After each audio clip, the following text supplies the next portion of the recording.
Welcome to State of Health Podcast. This is your host, J-mart.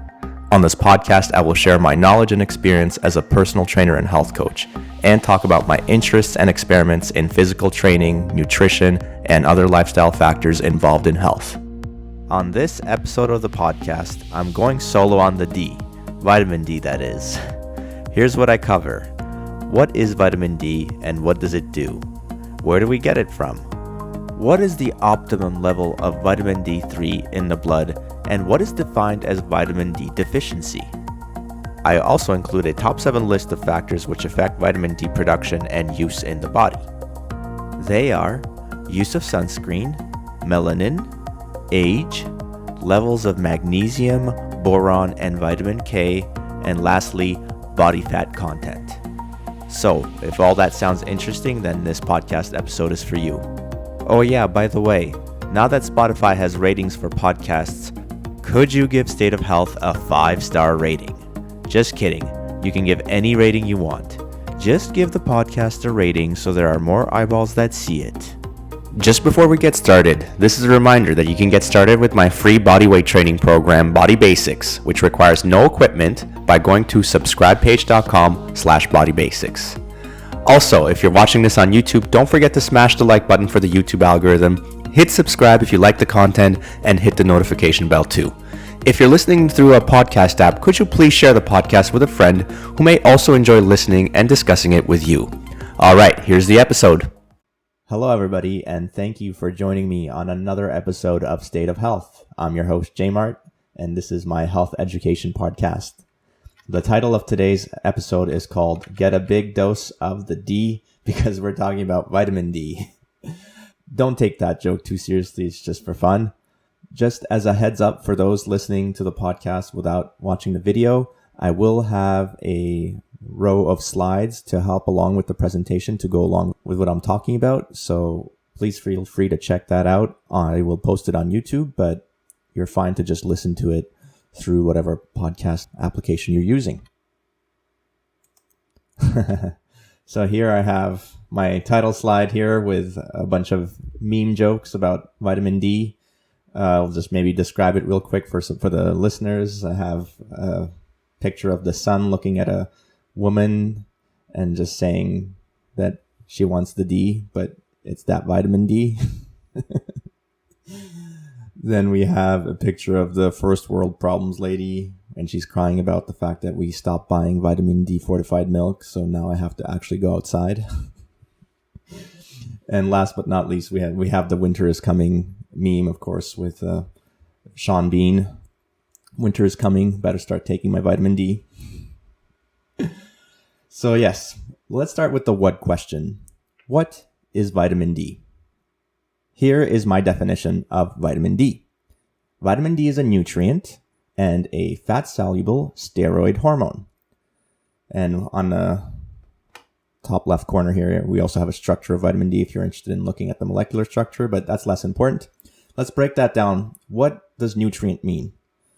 A nutrient is a substance that is used by an organism to consume and to use it to survive, to grow, and reproduce.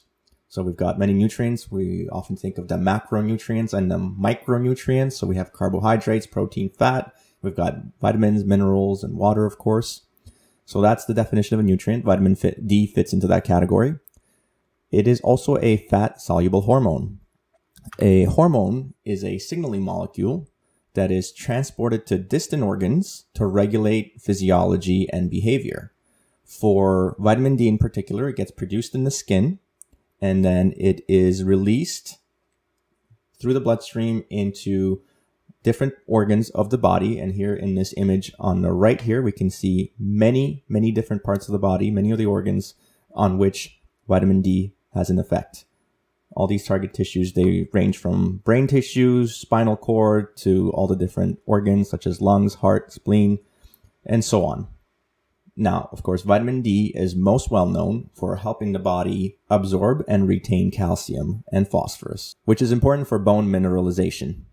But as you can see here on this image, many of the body's tissues and organs have receptors for vitamin D, which does suggest an important role in health beyond just the bone mineralization, bone health.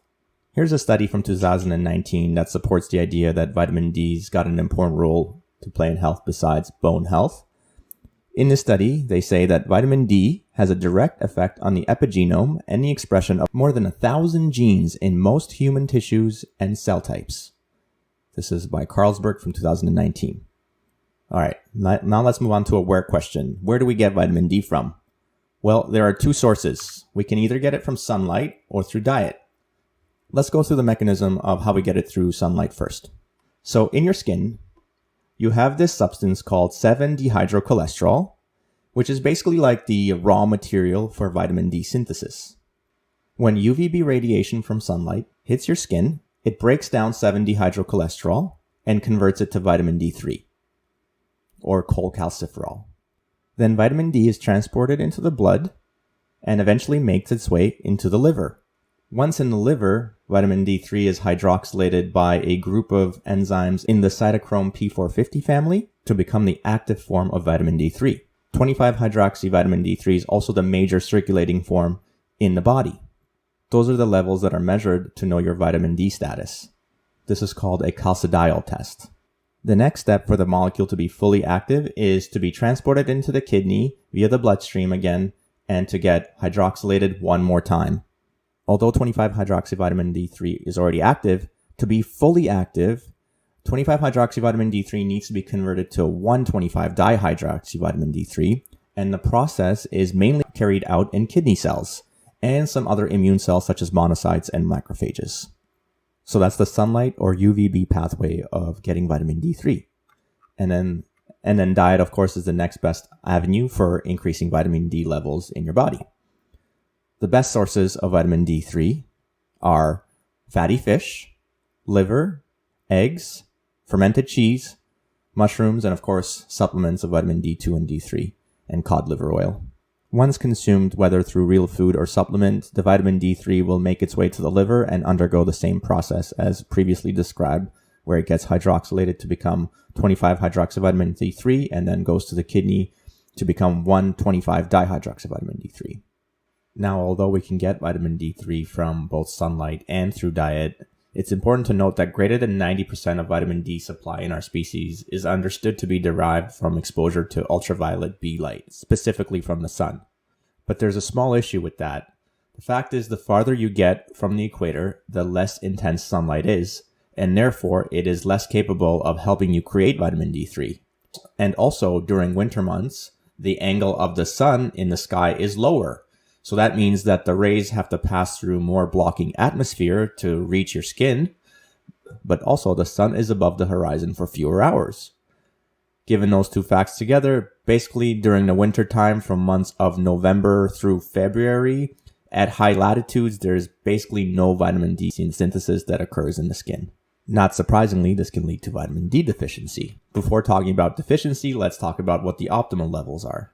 So optimal levels of 25-hydroxy-vitamin D3 are between 30 and 80 nanograms per milliliter. You can get quite a bit above that before you feel any intoxication effects. You can get to quite as high as 150 nanograms per milliliter before intoxication can be observed.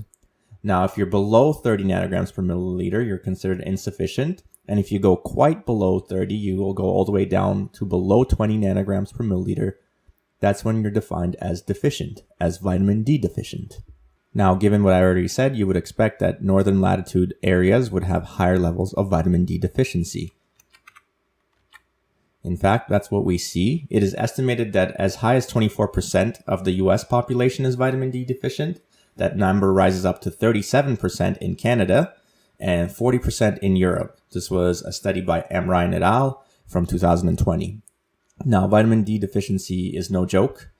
It causes rickets in children, and it will precipitate and exacerbate osteopenia, osteoporosis, fractures in adults. Vitamin D deficiency is also associated with increased risk of common cancers, autoimmune disease, hypertension, and infectious disease. So it's important to make sure you're not vitamin D deficient. Now, the National Institute of Health recommends taking between 600 and 800 international units of vitamin D daily, with a maximum tolerable amount of 4,000 international units per day. I personally take 10,000 international units every other day, which basically averages out to 5,000 IUs per day, which is slightly above the maximum tolerable amount recommended by NIH.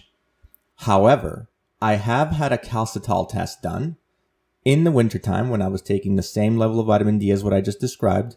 And at that time, my calcitol test result was 38 nanograms per milliliter, just inside the optimal level that I just described between 30 and 80 nanograms per milliliter, in fact, on the lower end. So it just goes to show that you should have your vitamin D tested to see whether following on the lower end, around 600 to 800 IUs per day, should be what you're supplementing with, or should you be supplementing on the higher end? Definitely in the wintertime, you should be supplementing on the higher end. Okay, so now let's go over my top 7 factors that affect vitamin D production and use in the body. Number 1 is an obvious one. Use of sunscreen blocks UVB radiation. Here in this study from 2019 titled The Effect of Sunscreen on Vitamin D Review, they show definitive studies where sunscreen use considerably abrogated or decreased the vitamin D3 or 25-hydroxyvitamin D production induced by exposure to artificially generated UVR or ultraviolet radiation. So very definitively, sunscreen blocks vitamin D production. So make sure to allow some sun exposure for adequate vitamin D levels. Factor number 2 is melanin in the skin. Of course, melanin provides pigmentation, which blocks UVB radiation. Here in this study from 2011, the overall prevalence rate of vitamin D deficiency was estimated to be almost 42%. And the highest rate was actually seen in the Black community at 82%, followed by Hispanics at nearly 70%. So it stands to reason that people with dark skin need to supplement more than someone with lighter skin.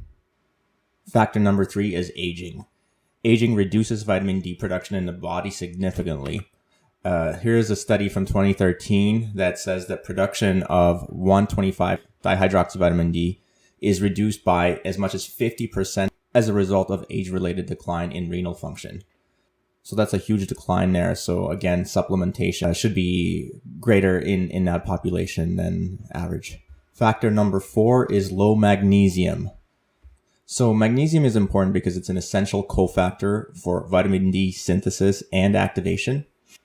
Here's a study from 2018 where the authors say that all of the enzymes that metabolize vitamin D seem to require magnesium, which acts as a cofactor in the enzymatic reactions in the liver and kidneys.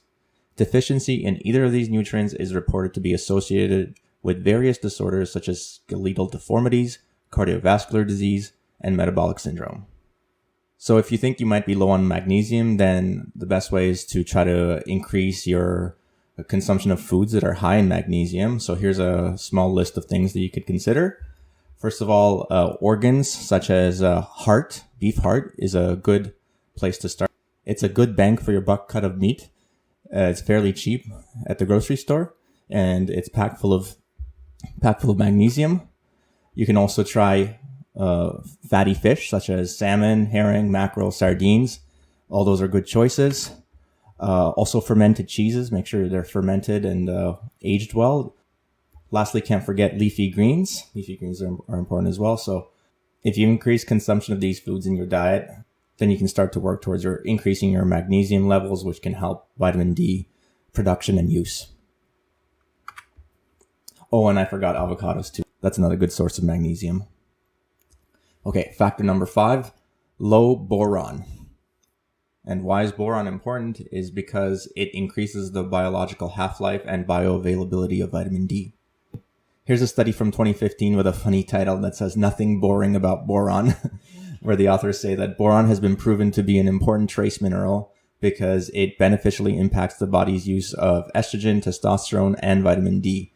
It also boosts magnesium absorption, which we also learned has an impact on vitamin D. Here's a list of foods rich in boron that you can include in your diet if you think you have low boron.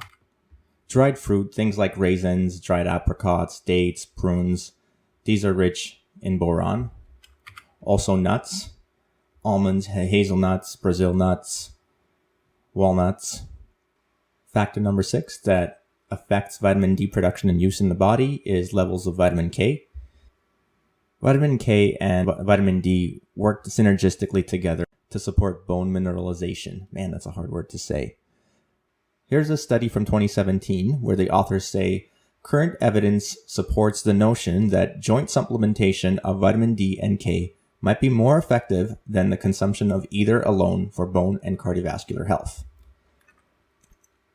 And the list of foods high in vitamin K includes liver, egg yolks in particular, meat in general, such as poultry, pork, or steak, or beef, fermented cheese, and leafy greens as well. Although there's a difference here between the vitamin K in leafy greens compared to the vitamin K from animal sources. So I think if memory serves me right, in vegetables it's K1 and in animal sources it's K2. And we use in our bodies the animal sources, and there's an enzyme that can convert the one that you get from plants, the K1 to K2, but a lot of people don't actually have, I think, the gene for it, or they might have one copy. I'm not exactly sure, but I believe there's a lot of people that have a difficulty converting the K1 to K2, which is the one that the human body uses. So animal sources are superior in that sense. Okay, and finally, the last factor which affects vitamin D production and use in body is increased body fat. So increased body fat actually reduces the bioavailability of vitamin D. And I wanted to get into this study specifically from 2000 titled Decreased Bioavailability of Vitamin D in Obesity, because I thought it was a little bit of a neat study, and I wanted to just jump into it in a little bit more detail compared to how I've been just not going in depth into any of the previous factors. So in this study particularly, they tested the skin's vitamin D production and its response to UVB radiation. And they submitted the subjects to whole body radiation. Now, because the peak blood vitamin D levels occur 24 hours after acute UVB radiation exposure, there were blood samples taken at 1 hour before the radiation, that was the base measurement, and then 24 hours after the radiation exposure. And in that way, changes in blood vitamin D levels over the 24-hour period would reflect the synthesis or production and transport of the vitamin D from the skin to the bloodstream. Now, if you look at this graph here you see that the base levels of vitamin D3 in the control group and the obese group to start off are not that different. It's slightly less in the obese, but the difference is not that stark. It's not statistically significant. 24 hours later, we see that there's a huge increase in both groups. However, there was also a difference between the two spikes.